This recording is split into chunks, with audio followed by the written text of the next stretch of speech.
So hello everyone, welcome back to my channel. म फेरि पनि आइसकेको छु एउटा नयाँ ब्लग लिएर। आजको ब्लग चाहिँ मेरो डेली लाइफ ब्लग हो। सो मेरो दिनहरू के कस्ता चलिरहेछ भनेर मैले त्यो देखाउन गइरहेको छु। सो लास्टसम्म हेरेर सपोर्ट गर्न नबिर्सिनु होला।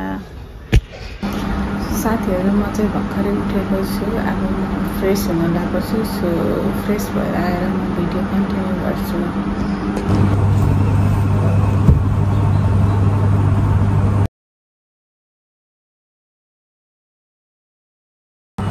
साथीहरू, म चाहिँ अहिले खाना बसालेर मैले कपडा पनि चेन्ज गरिसकेँ।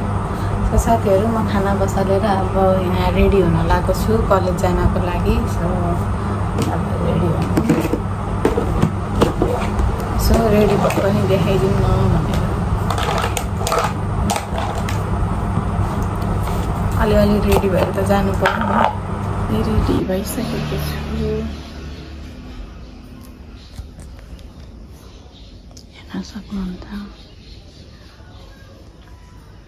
साथीहरू, म चाहिँ अब आलुको अचार बनाउन लागेको छु। साथीहरू, दाल पनि पाकिसकेछ। सो साथीहरू, म चाहिँ अब खाना प्याक गर्न लागेको छु। हेर्न सक्नुहुन्छ, यो चाहिँ भिजेको भात हो। अब भात के खाने त्यही भएर लान लाग्छु। म पछि काट्छु कि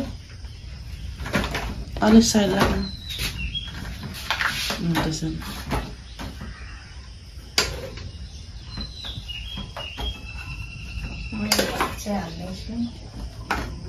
म चाहिँ थोरै खाने भएको कारणले थोरै लान्छु भात पनि। यो चाहिँ मेरो अघि आलुको अचार। यहाँ आउनु नजिकै खाइदियो। साथीहरू, भात र अचार चाहिँ भयो। अब दाल बाँकी छ। दाल गर्न बाँकी छ। दाल पनि यहाँ रेडी भइसक्यो।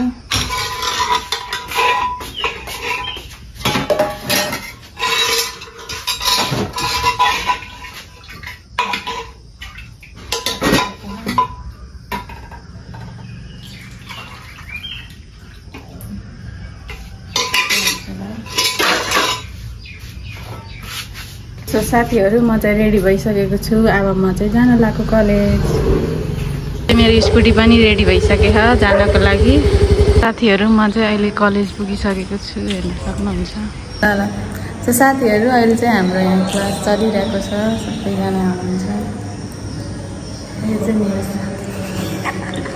साथी भन्दा माथि।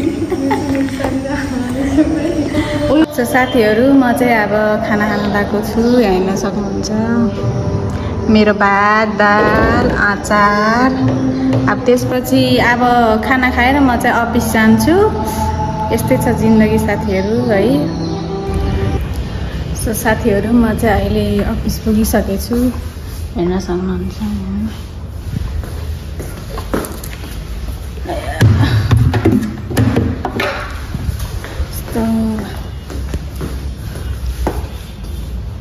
तो साथीहरू, मैले यो भिडियो बनाउनुको कारण चाहिँ मैले मेरो दिनचर्याहरू के कस्तो भइरहेछ भनेर हो।